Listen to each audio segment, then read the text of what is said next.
नमस्कार साथियों, स्वागत है आपका आपके अपने YouTube चैनल सुदर्शन में। इस चैनल के माध्यम से हम जानकारी साझा कर रहे हैं अपनी वैदिक संस्कृति की, वैदिक सभ्यता की, सनातनी संस्कारों की, उनके वर्णाश्रमों की और जो हिंदू संस्कृति के लिए जो अनिवार्य नियम हैं उनके बारे में हमें क्या करना चाहिए, क्या नहीं करना चाहिए, इस राष्ट्र के प्रति, भारतवर्ष के प्रति, अपनी मातृभूमि के प्रति, अपने माता पिता के प्रति, अपनी संतान के प्रति, पशु पक्षियों के प्रति और इस पर्यावरण के प्रति और प्रकृति के प्रति हमें जो विधान लिखे गए हैं, जो वेद लिखे गए हैं, जो शास्त्र लिखे गए हैं, जो उपनिषद लिखे गए हैं, जो महाकाव्य लिखे गए हैं या जो क्रमबद्ध तरीके से एक नियम बनाए गए हैं अपनी हिंदू संस्कृति के, सभ्यता के, उनके बारे में जानकारी साझा कर रहे हैं। हमने अपने पहले अध्याय में जानकारी साझा की अपने संस्कारों के बारे में कि हिंदू धर्म में, हिंदू सभ्यता में या जो वैदिक सभ्यता है उसके जो संस्कार हैं, जो 16 संस्कार हैं, उनके बारे में जानकारी साझा की। वो हमारा प्रथम अध्याय था। अभी हम अपने इसी क्रम में आगे बढ़ते हुए दूसरे अध्याय में अपनी जो जानकारी साझा करेंगे वो है अपने जो आश्रम हैं, अपने जो आश्रम हैं उनके बारे में हम जानकारी साझा करेंगे। साथ ही उन आश्रमों के जो नियम हैं, जो कायदे हैं, जो कानून हैं, क्या करना चाहिए, क्या नहीं करना चाहिए और उन आश्रमों को हम किस प्रकार से भोग लें या किस प्रकार उन आश्रमों का, नियमों का और कर्मों का सदुपयोग करें ताकि हमारे कुल की उन्नति हो, हमारे राष्ट्र की उन्नति हो, इस भारत भूमि की उन्नति हो और संपूर्ण समाज का उत्थान हो। अपने आस पड़ोस का परिवेश देखें, अपने कुल का परिवेश देखें तो एक क्रमबद्ध तरीका है। समाज में कुछ लोग हटके होते हैं, अपने गांव में भी, अपने राज्य में भी और अपने राष्ट्र में भी विलक्षण प्रतिभा के धनी होते हैं। कुछ बलशाली होते हैं, विवेकी होते हैं, स्थिर और शांत होते हैं और उनका जो व्यक्तित्व है वो प्रखर होता है, उच्च कोटि का व्यक्तित्व होता है। ऐसा क्यों? कुछ व्यक्ति इतने बलशाली क्यों होते हैं? कुछ व्यक्तियों का चेहरे का जो तेज है वो इतना अधिक क्यों है? उनमें ऐसी कौन सी अथाह शक्ति है जिसके कारण से उन्होंने अपनी संपूर्ण इंद्रियों को काबू में कर लिया और इस संसार के सभी सुखों को भोगने की शक्ति उनके अंदर निहित हो गई? ऐसा क्या है? ऐसी कौन सी शक्ति है जो उनको इस तेज की ओर लगातार उत्तरोत्तर आगे बढ़ाती रहती है? अपने संस्कारों में जो 16 संस्कार थे उन्हीं से संबंधित अगले संस्कार जो हमारे आगे के जो आश्रम हैं उन्हीं से संबंधित ये जुड़े रहेंगे, क्योंकि जहाँ से शुरू होता है वहीं पर ख़त्म होता है। जो चीज़ आरंभ में जुड़ गई वो सदैव हमारे जीवन, हमारे समाज, हमारे जो संस्कार हैं, हमारे जो नियम कायदे हैं, हमारे जो राष्ट्र की धरोहर है, पुरानी जो ख्याति है, उनमें सदैव ये जुड़े रहेंगे। इसी क्रम में आज हम आश्रम, जो अपनी हिंदू व्यवस्था के जो आश्रम हैं, जो अपनी संस्कृति, सभ्यता या जो वैदिक जो नियम बनाए गए हैं उनके अंदर एक वर्णाश्रम का जो अध्याय है उसके बारे में हम आज अपने प्रथम जो आश्रम है उसके बारे में जानकारी साझा करेंगे। जैसा कि हमने पहले बातचीत की कि कुछ व्यक्ति विलक्षण प्रतिभा के धनी होते हैं, उनका मुख का तेज, उनकी विचारधारा, उनकी प्रखर बुद्धि या निर्णय लेने की क्षमता और उनका चेहरे का वो अलग ही प्रकार का होता है। इसका जो एक महत्वपूर्ण कारण है वह है अपना जो पहला आश्रम है, अपनी जो हिंदू सनातनी धर्म का जो पहला आश्रम है उसका उन्होंने कठोरता के साथ पालन किया, बिल्कुल नियमबद्ध तरीके से पालन किया, उसमें उन्होंने कहीं भी चूक नहीं की। इसी क्रम में आज हम जो आश्रम हैं उनके जो प्रथम आश्रम है अपना, उसके बारे में जानकारी साझा करेंगे। जो हमारा ब्रह्मचार्य आश्रम है, प्रथम आश्रम है, उसके बारे में जानकारी साझा करेंगे। साथियों, सर्वप्रथम जो इस ब्रह्मचार्य आश्रम या जो 4 आश्रम हैं, इनका जो सर्वप्रथम जो उल्लेख मिला वो जबालो उपनिषद के अंदर मिला। उसके बाद में शतपथ ब्राह्मण में भी इसका विस्तृत उल्लेख है। आश्रम की जो सीढ़ियां हैं वो जिस प्रकार एक पथिक को अपनी यात्रा पूर्ण करने के लिए एक स्थान से अपने गंतव्य स्थान पर पहुंचने के लिए जिस तरह से जो उसको विराम करना पड़ता है, जहाँ पर वो रुकता है, जहाँ आराम करता है, या यूँ कहें कि एक तरह से उसके पहुंचने का माध्यम है गंतव्य स्थान तक, उसी तरह से अपनी हिंदू संस्कृति के अंदर, सभ्यता के अंदर हम जब अपनी पूर्ण अवस्था पा लेते हैं या अपने पूरे जीवन का भोग कर लेते हैं, तो वो अलग अलग बांटा गया है उस भाग को। औसत अपने हिंदू संस्कृति में 100 वर्ष की आयु मानी गई है, तो उन 100 वर्षों को 4 भागों में बांटा गया है। प्रथम जो भाग है वो जन्म से 25 वर्ष तक, दूसरा भाग 26 से 50 वर्ष तक, तीसरा भाग 51 से 75 वर्ष तक, और जो अंतिम भाग है वो 76 वर्ष से लेकर 100 वर्ष तक। तो आज जो हम चर्चा कर रहे हैं वो हमारा जो प्रथम आश्रम है ब्रह्मचर्य आश्रम, उसके बारे में जानकारी साझा करेंगे। ब्रह्मचर्य आश्रम एक शिशु के जन्म से आरंभ होता है और 25 वर्ष तक एक व्यक्ति या विद्यार्थी जो है वो इसका पालन करता है।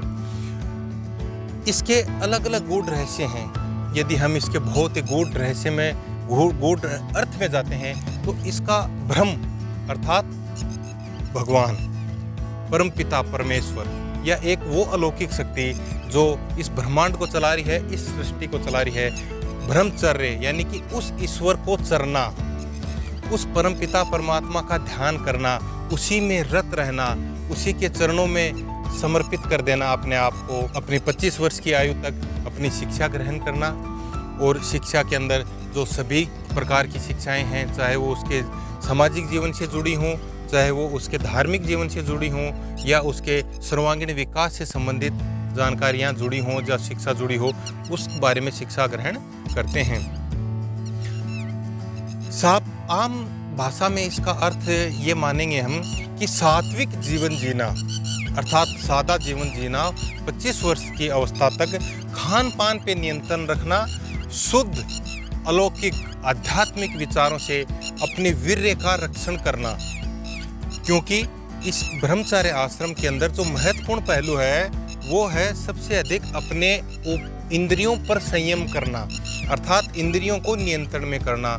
जिस व्यक्ति ने 25 वर्षों तक गुरु शरण में रहकर अपनी इंद्रियों को वश में कर लिया, अपने विचारों को स्थिर कर लिया, वो व्यक्ति आने वाले सभी आश्रमों का भोग करता है, सुखपूर्वक भोग करता है, वो दीर्घायु होता है, स्वस्थ होता है और अपने जीवन का ठीक प्रकार से आनंद लेकर मोक्ष को प्राप्त होता है। आदि अनादि काल से आपने देखा होगा कि जो शिक्षा की जो व्यवस्था थी वो गुरुकुल में, ऋषियों के पास, मठों में या पीठों के अंदर होती थी।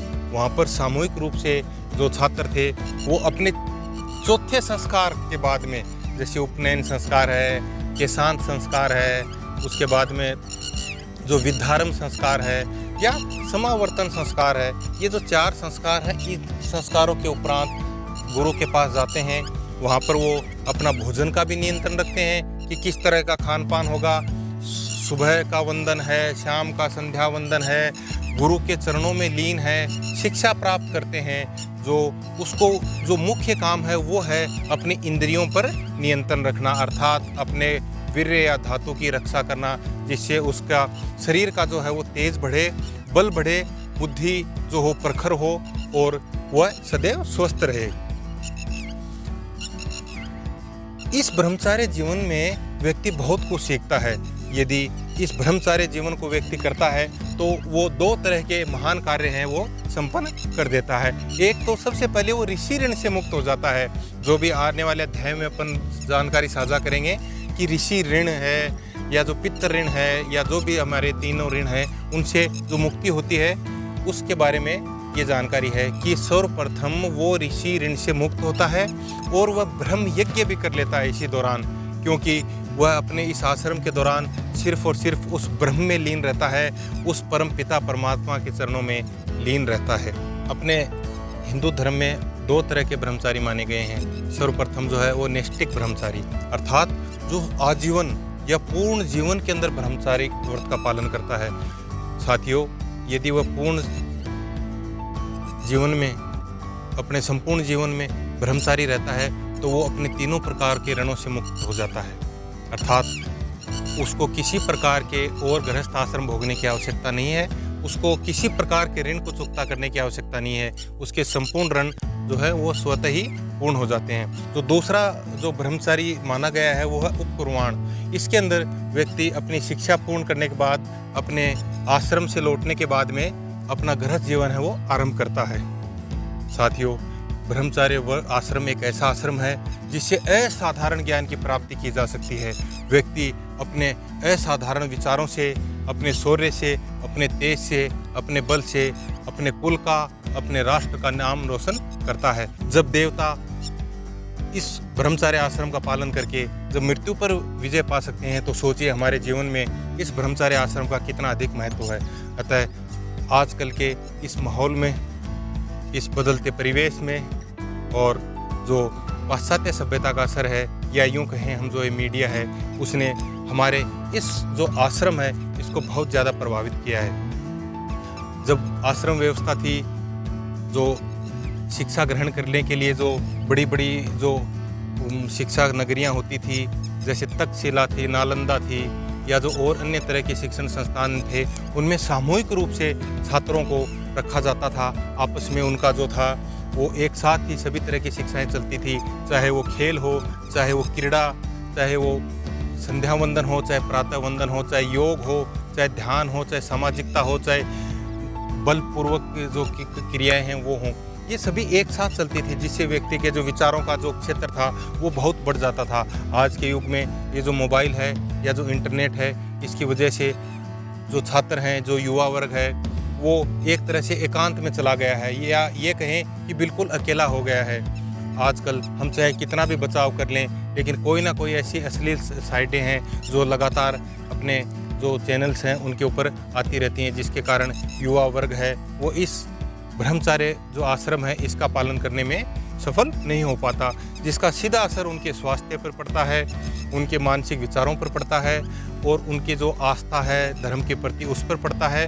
और सबसे जो अधिक है वो जो उनकी जो इंद्रियों पर जो संयम करने का जो कठोर व्रत होता है वो टूटता है।